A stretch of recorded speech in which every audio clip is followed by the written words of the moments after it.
జై తెలుగుదేశం, జై తెలుగుదేశం, జై ఎన్డీఏ, జై ఎన్డీఏ.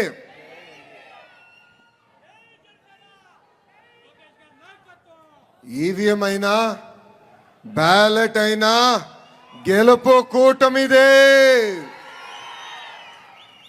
9 నెలల్లో అధికారంలోకి రావటమైనా 9 నెలల్లో సంక్షేమ అభివృద్ధి చేసి చూపించినా అది ఒక తెలుగుదేశం పార్టీ వల్లనే సాధ్యం. ఆనాడు 9 నెలల్లోనే తెలుగుదేశం పార్టీని అధికారంలోకి తీసుకొచ్చిన విశ్వవిఖ్యాత నట సార్వభౌమ స్వర్గీయ శ్రీ నందమూరి తారక రామారావు గారు 9 నెలల్లోనే రాష్ట్రానికి అభివృద్ధి సంక్షేమం ఏంటో చేసి చూపించిన పేదల నాయకుడు, మన ప్రీతమ నాయకుడు చంద్రబాబు నాయుడు గారు. వేదికమైన పెద్దలందరికీ పేరు పేరున నా హృదయపూర్వక నమస్కారాలు నేను తెలుపుకుంటున్నాను. ఈ విజయం ఒక చరిత్ర. పార్టీ ఆవిర్భావం తర్వాత మొదటిసారి 5 గ్రాడ్యుయేట్ ఎమ్మెల్సీలు గాను 5 గ్రాడ్యుయేట్ ఎమ్మెల్సీలు తెలుగుదేశం పార్టీ కైవసం చేసుకుంది. గౌరవ అధ్యక్షుల వారితో చర్చించినప్పుడు గెలుపు కాదు, భారీ మెజార్టీతో గెలిస్తేనే ఇది ఒక గెలుపు అని ఆనాడు చెప్తాం జరిగింది. ఈరోజు ఇక్కడి నుంచి నేను చెప్తున్నా, గుంటూరు కృష్ణ గ్రాడ్యుయేట్ ఎమ్మెల్సీగా 82,000 మెజార్టీతో గెలిచారు మన ఆలపాటి రాజేంద్ర ప్రసాద్ గారు. ఈస్ట్ వెస్ట్ గోదావరి గ్రాడ్యుయేట్ ఎమ్మెల్సీగా 77,500 ఓట్ల భారీ మెజార్టీతో గెలిచారు మన రాజశేఖర్ గారు. ఈరోజు నేను గర్వంగా చెప్తున్నా, కౌన్సిల్లో పులిల్లాగా మన ఎమ్మెల్సీలు పనిచేస్తున్నారు. ఇంకొక 2 నాయకులు ఈరోజు కౌన్సిల్కి రాబోతాం. నిజంగానే చాలా చాలా ఆనందంగా ఉంది. ఇంత విజయాన్ని అందించిన గ్రాడ్యుయేట్లకి, గెలుపు కోసం పనిచేసిన గౌరవ శాసనసభ్యులు, మంత్రివర్యులు, జోనల్ కోఆర్డినేటర్లు, ప్రత్యేకంగా నాకు ప్రాణ సమానమైన కార్యకర్తలకి పేరు పేరున నా హృదయపూర్వక ధన్యవాదాలు తెలుపుకుంటున్నా. ప్రజలు కొట్టిన దెబ్బకి పులివెందుల ఎమ్మెల్యే ఇంకా కోలుకోలేదబ్బా. ఆయన కొత్త పేరు పెట్టిన వన్ డే ఎమ్మెల్యే. ఏంటది? ఒకరోజు ఎమ్మెల్యే. ఒకరోజు ఎమ్మెల్యే అసెంబ్లీకి కరెక్ట్గా ఒకరోజు వచ్చి వెళ్ళిపోతాడబ్బా. ప్రజలు ఆయనకి ప్రతిపక్ష హోదా ఇవ్వలేదని తెలిసినా అసెంబ్లీకి వచ్చి ఒక్కరోజు నాకు ప్రతిపక్ష హోదా ఇవ్వండి అని చెప్పి వెళ్ళిపోతాడు. ఎక్కడికి వెళ్తాడు? బెంగళూరుకి పారిపోతాడు. అందుకే ఆయన తెలుసు, గ్రాడ్యుయేట్ ఎమ్మెల్సీలో క్యాండిడేట్ పెడితే డిపాజిట్ రాదని. అందుకే క్యాండిడేట్ పెట్టే దమ్ము ధైర్యం లేకుండా ఈరోజు ఆ పార్టీ వెనక్కి వెళ్ళిపోయింది.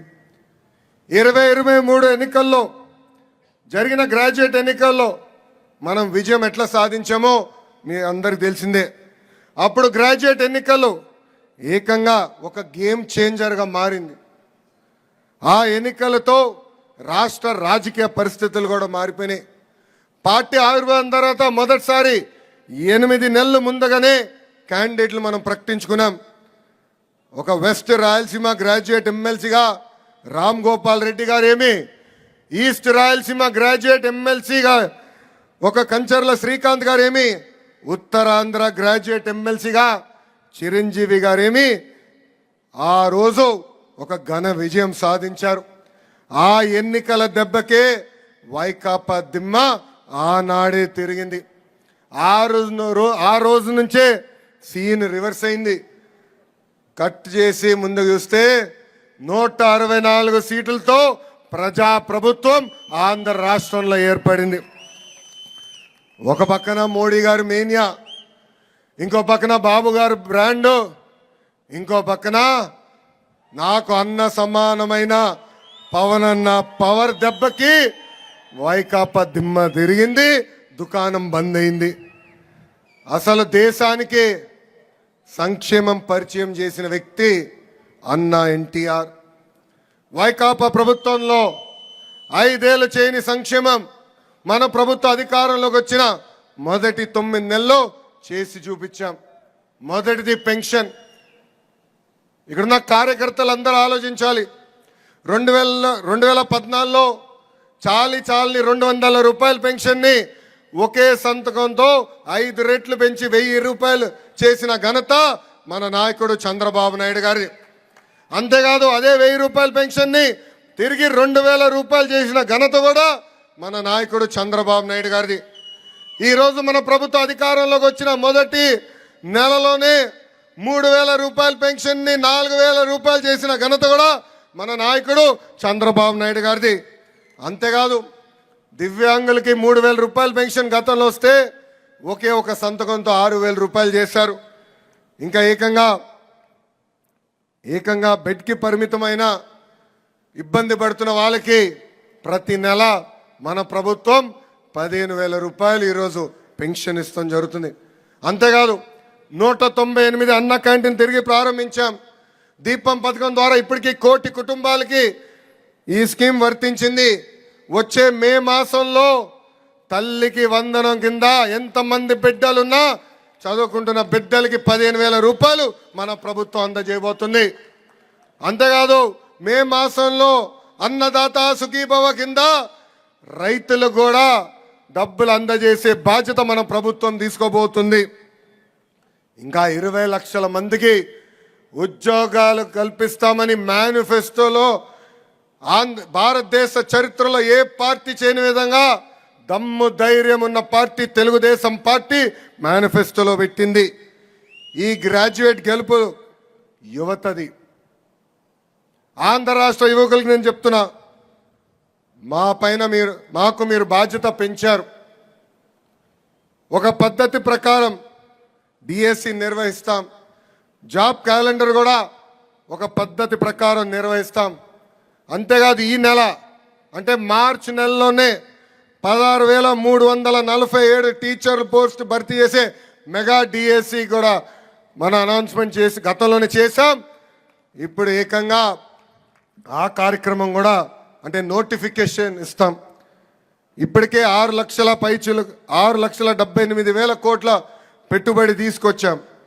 ఆ పెట్టుబడుల ద్వారా దాదాపు 4,28,000 మందికి ఉద్యోగాలు కల్పించడానికి అవకాశం రాబోతుంది. ఒక టీసీఎస్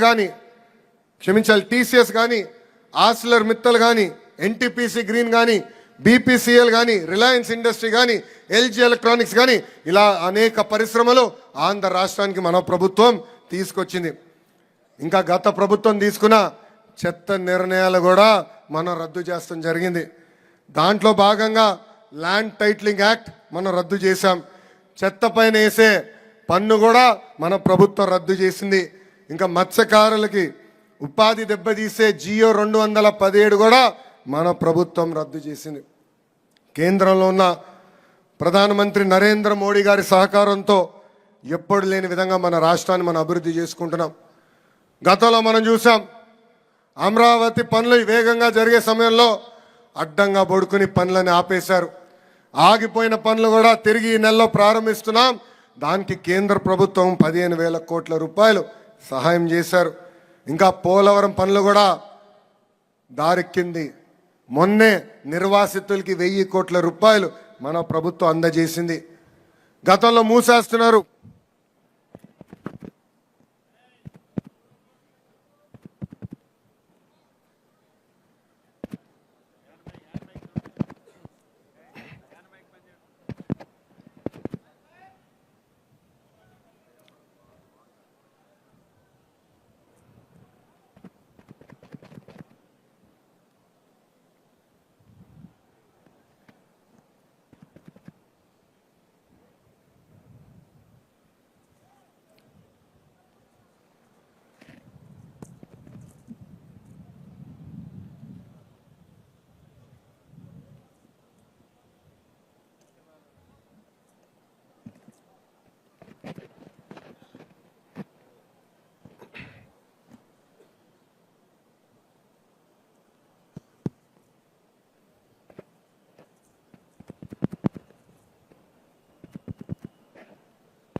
మనోడు నేర్చుకోవాలి. ఎన్డీఏ ప్రభుత్వంలో జనరేటర్లు అవసరం లేదు స్వామి, 24 గంటలు కరెంట్ ఇస్తాం. జనరేటర్ కాకుండా డైరెక్ట్ ఈబీ కనెక్షన్కి ఇవ్వండి, ఈ సమస్యలు ఉండవు. గతంలో మూసేస్తున్నాం అని చెప్పారు విశాఖ స్టీల్ ప్లాంట్ని. కానీ ఎన్డీఏ ప్రభుత్వం ఏర్పడిన తర్వాత 13,000 కోట్ల రూపాయలు ఆ విశాఖ స్టీల్ ప్లాంట్కి ఇచ్చి ఏకంగా మన ప్రభుత్వం కాపాడింది.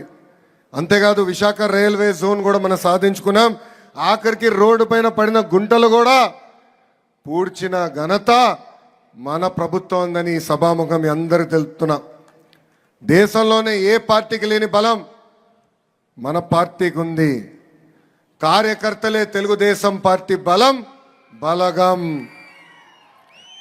మంచి చేస్తే గుండెల్లో పెట్టుకుని కాపాడుకుంటారు. అదే కానీ ఎవరన్నా చెడు చేస్తే చీల్చి చెండాడతారు.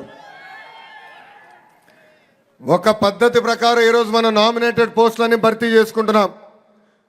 గౌరవ జాతీయ అధ్యక్షుల వారు ఆదేశాల మేరకు ఈ నెలలోనే అన్ని పోస్టులు భర్తీ చేయాలని కూడా నిర్ణయం తీసుకుంటాం జరిగింది.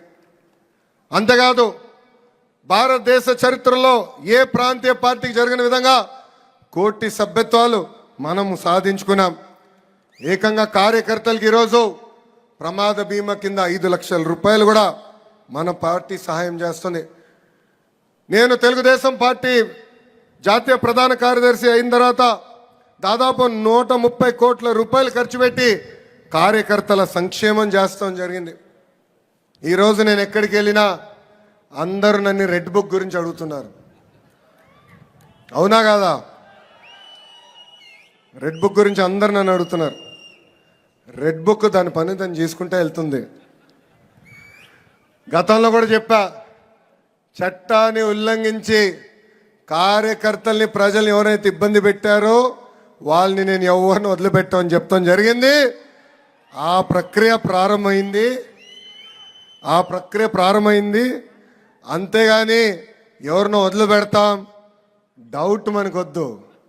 డౌట్ మనకొద్దని ఈ సభాముఖం తెలుపుకుంటూ ఈ విజయానికి సహకరించిన బీజేపీ కార్యకర్తలకి ఈ కార్యక్రమంలో అంటే ఎమ్మెల్సీ గ్రాడ్యుయేట్ ఎన్నికల్లో అహర్నిశలు నాతో కోఆర్డినేట్ చేస్తామే కాదు, గ్రామ స్థాయి నుంచి కలిసికట్టుగా వచ్చిన జన సైనికులకి నా హృదయపూర్వక ధన్యవాదాలు తెలుపుకుంటూ మీ అందరి దగ్గర నుంచి సెలవు తీసుకుంటున్నా. జోహార్ అన్న ఎన్టీఆర్, జోహార్ అన్న ఎన్టీఆర్. చంద్రబాబు నాయుడు గారి నాయకత్వం. జై హింద్, జై హింద్. అందరికీ నమస్కారం. జాతీయ ప్రధాన కార్యదర్శి వారికి ధన్యవాదాలు తెలియజేస్తూ ఇప్పుడు విజయం సాధించినటువంటి పేరాబత్తుల రాజశేఖర్ గారు 1 నిమిషం మాట్లాడాల్సిందిగా ధన్యవాదాలు తెలియజేస్తుందిగా కోరుచున్నాం.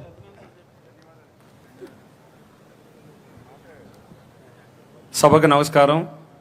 ఉభయ గోదావరి జిల్లాల పట్టభద్రుల ఎమ్మెల్సీ కూటమి అభ్యర్థిగా నన్ను నియమించినప్పటి నుంచి నా విజయానికి సహకరించిన జాతీయ అధ్యక్షులు మాన్యశ్రీ ముఖ్యమంత్రి వర్యులు పెద్దలు నారా చంద్రబాబు నాయుడు గారికి, అలాగే జనసేన అధ్యక్షులు పవన్ కళ్యాణ్ గారి ఆదేశాల